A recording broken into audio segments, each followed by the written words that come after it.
Hai teman-teman, baca tujuan pembelajaran dulu yuk.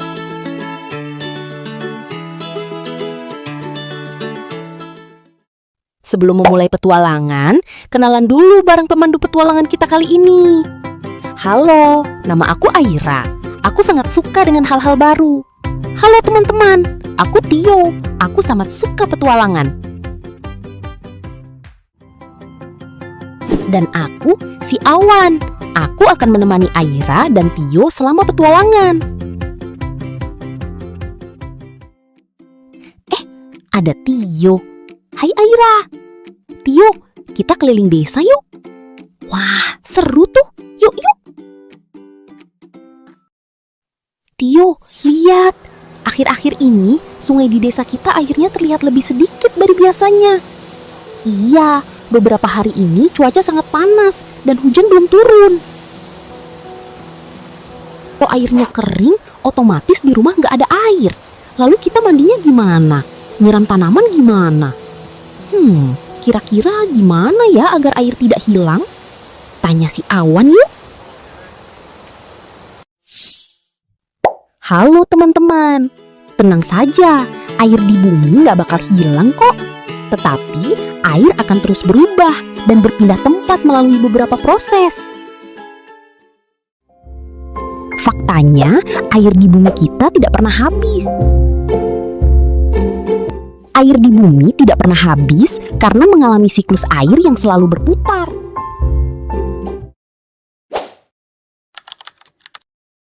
Proses pertama adalah penguapan atau evaporasi. Penguapan adalah proses ketika air menjadi uap air akibat panas matahari. Misalnya, air di laut, sungai, danau, bahkan genangan air di jalan.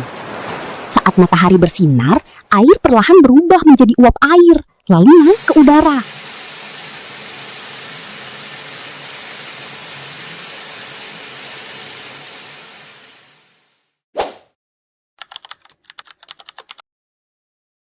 Selain itu, ada pula yang dinamakan transpirasi, yaitu proses tumbuhan mengeluarkan uap air dari daun-daunnya ke udara.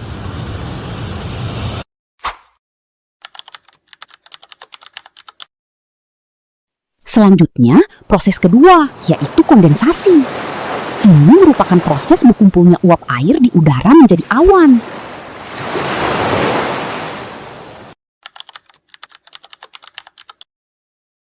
Semakin banyak uap air yang berkumpul, awan akan terbentuk semakin tebal. Nah, ini membawa kita pada proses ketiga, yaitu presipitasi. Ketika awan sudah sangat berat, butiran air akan jatuh sebagai hujan.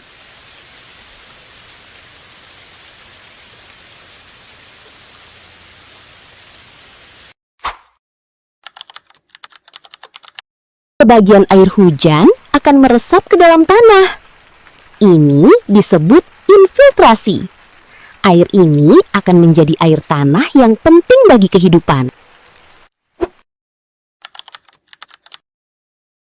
Air hujan yang tidak meresap ke tanah akan mengalir di permukaan tanah.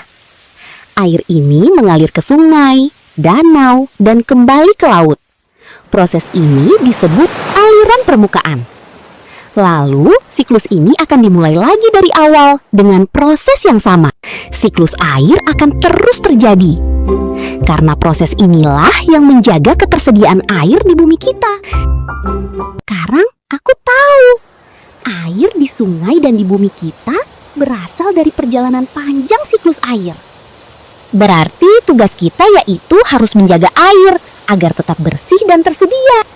Betul. Makanya kita harus menjaganya. Kalau air kotor, kita tidak bisa memakainya. Caranya gimana? Menjaga kelestarian air dapat dilakukan dengan cara tidak membuang sampah ke sungai. Selanjutnya yaitu menghemat air. Serta menjaga kebersihan lingkungan. Lihat betapa kotornya sumber air jika kita tidak menjaganya. Dan ini pemandangan jika sumber air kita bersih. Beda sekali, bukan? Oleh karena itu, kita harus selalu menjaga kelestarian air di bumi kita. Jika tidak, maka air yang kita gunakan akan kotor dan menjadi tidak sehat bagi kehidupan. Aku sudah paham perjalanan air dan cara melestarikannya. Sekarang, yuk uji pemahaman kita melalui LKPD interaktif. Scan atau klik tautan berikut dan kerjakan kegiatan dengan semangat.